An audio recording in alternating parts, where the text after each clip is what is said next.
விவசாய நண்பர்களுக்கு வணக்கம். இந்த வீடியோக்களை நம்ம என்ன பார்க்க போகிறோம் அப்படின்னா, விவசாயத்தில் இரட்டை சக்தி என்று அழைக்கப்பட ஒரு நவீன வகையான பூஞ்சான் கொல்லியை பற்றி தான் இதில் பார்க்க போகிறோம். ஒரு மருந்தின் மூலம் பயிரை பாதுகாக்கவும் மற்றும் அதில் இருக்கக்கூடிய நோய்களையும் கட்டுப்படுத்த முடியும் அப்படின்னா அது இந்த ஒரு மருந்து தான். ஆஸ்ட்ரோபின் ப்ளஸ் டைஃபென்தனால் அப்படிங்கிற இந்த மருந்து தான் இந்த வீடியோவில் நம்ம பார்க்க போகிறோம். இந்த மருந்து எப்படி வேலை செய்யும் என்ன அப்படிங்கிறது மட்டும் இல்லாமல் எந்த பயிர்களுக்கு பயன்படுத்தலாம், எவ்வளோ பயன்படுத்தலாம், உதாரணத்துக்கு இப்போ பூ அதிகமாக கொட்டுதா, இல்லை பூ காயாக மாற டைமில் கொட்டுதா, என்ன ஏது அப்படிங்கிற எல்லாத்துக்கும் ஒரு சிறப்பான மருந்து அப்படின்னா அது இந்த மருந்து தான். எந்த நிறுவனம் பயன்படுத்தலாம், எவ்வளோ டோசேஜ் பயன்படுத்தலாம் அப்படிங்கிற எல்லா முக்கியமான விஷயங்களையும் இந்த வீடியோவில் பார்க்க போகிறோம்.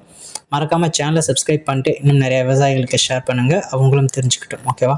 ஸோ இந்த மருந்து அதாவது தான் ஆஸ்ட்ரோபின் டைஃபென்தனால் அப்படின்றது இல்லையா, இந்த மருந்தில் ஆஸ்ட்ரோபின் அப்படிங்கிறத 1990களில் கண்டுபிடிக்கப்பட்டது. அதாவது பார்த்திங்கன்னா ஸ்டோரோபின் அப்படிங்கிற ஒரு வேதியியல் பொருள் மூலயமா இதை பார்த்திங்கன்னா கண்டுபிடிக்கப்பட்டது. எந்த நிறுவனத்தால் அப்படின்னு பார்க்கும் பொழுது சின்ஜின்தா நிறுவனத்தால் பார்த்திங்கன்னா கண்டுபிடிக்கப்பட்டிருக்கு. ஓகேவா?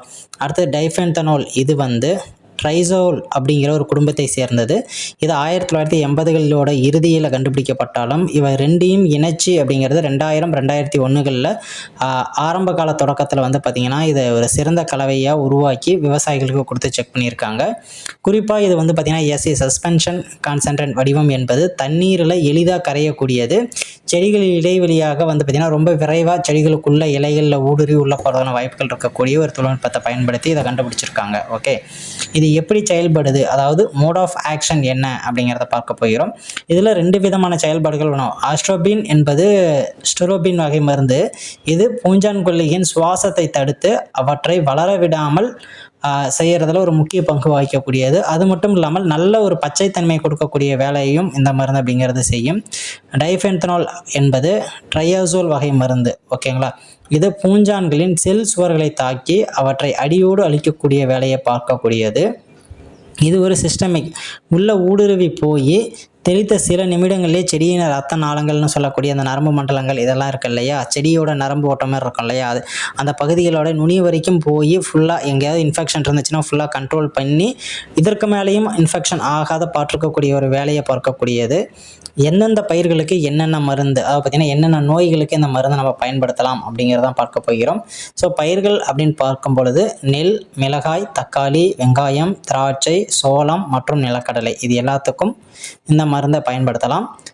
நோய்கள் அப்படின்னு பார்க்கும் பொழுது நெல்லில் குலை நோய், பிளாஸ்ட்னு சொல்லக்கூடிய குலை நோய், ஷீட் பிளாஸ்ட் உரைக்கருகள் அப்படின்னு சொல்லக்கூடிய ஷீட் பிளைட், இந்த ரெண்டையும் நெல்லில் கண்ட்ரோல் பண்ணும்.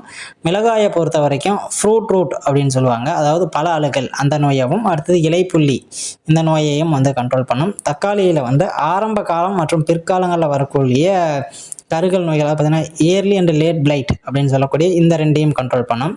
வெங்காயத்தை பொறுத்த வரைக்கும் ஊதா நிற அழுகல், இந்த நோயை கண்ட்ரோல் பண்ணி கொடுக்கும்.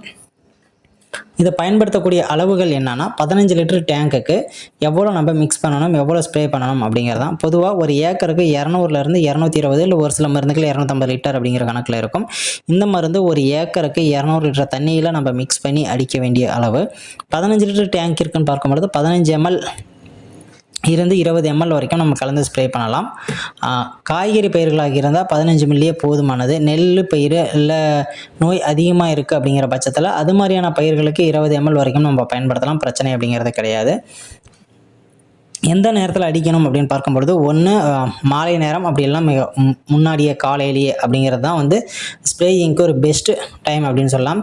தெளித்த பிறகு இலைகள் கரும்பு சாறை போல மற்றும் இல்லாமல் ஒளிச்சேர்க்கை அதிகரித்து மகசூல் அப்படிங்கிறது 10 to 15% வரையும் அதிகரிக்கிறதுக்கான வாய்ப்புகள் அப்படிங்கிறது இருக்குது. தெளித்த 2 மணி நேரத்துக்கு பிறகு மழை பெஞ்சால் வீணாகாது மருந்து. அதற்கு முன்னாடியே பேஞ்சிருச்சு அப்படின்னா மருந்து கண்டிப்பாக வீணாக போயிடும். இதில் இருக்கக்கூடிய பிரபலமான நிறுவனங்கள் என்னென்னா, அதை பார்த்திங்கன்னா இந்த மருந்தில் பிரபலமாக இருக்கக்கூடிய நிறுவனங்கள் என்ன அப்படின்னா, ஆம்ஸ்ட்ரா டாப் அப்படின்னு சொல்லக்கூடிய பிராண்ட் பேர். நிறுவனம் ஜின்ஜின்தா நிறுவனத்திலேருந்து வரக்கூடிய இது பேர் ஆம்ஸ்ட்ரா டாப்பு. 900 இருந்து 1100 ரூபா வரைக்கும் இதோடைய விலை அப்படிங்கிறது இருக்கும். கோத்ரேஜ் ஹிட்டிட்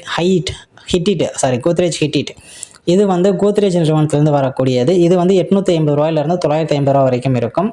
அடுத்தது அடாமா நிறுவனத்திலிருந்து வரக்கூடிய கஸ்டோடியா, இது ரூ. 800 இருந்து ரூ. 900 வரைக்கும்.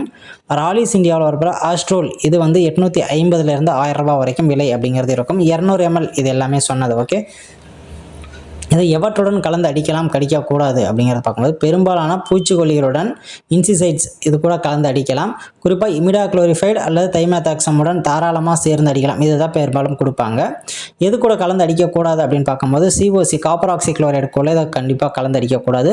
சல்ஃபர் கூட இந்த மருந்தை கலப்பதை தவிர்த்துக்கணும், அடிக்கவே கூடாது. ஓகேங்களா?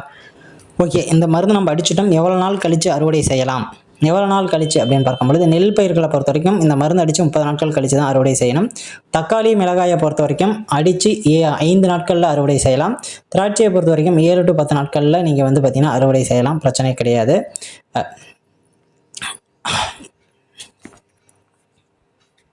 இந்த மருந்து பெரும்பாலான நோய்களை கட்டுப்படுத்தக்கூடிய ஒரு வல்லமை இருக்குது. ஸோ அவ்வளோதான் இந்த வீடியோவில் நான் உங்களுக்கு சொல்ல நினச்சேன். மறக்காமல் சேனலை சப்ஸ்கிரைப் பண்ணிட்டு இன்னும் நிறையா நண்பர்களுக்கு ஷேர் பண்ணுங்கள். இந்த வீடியோ பற்றி நீங்கள் நினைக்கிறீங்க அப்படிங்கிறதையும் கமெண்ட் செக்ஷனில் சொல்லுங்கள். வேறு ஏதாவது மருந்தை பற்றி ரிவ்யூ போடணும் அப்படின்னாலும் அதை பற்றியும் கமெண்ட் செக்ஷனில் சொல்லுங்கள். நன்றி.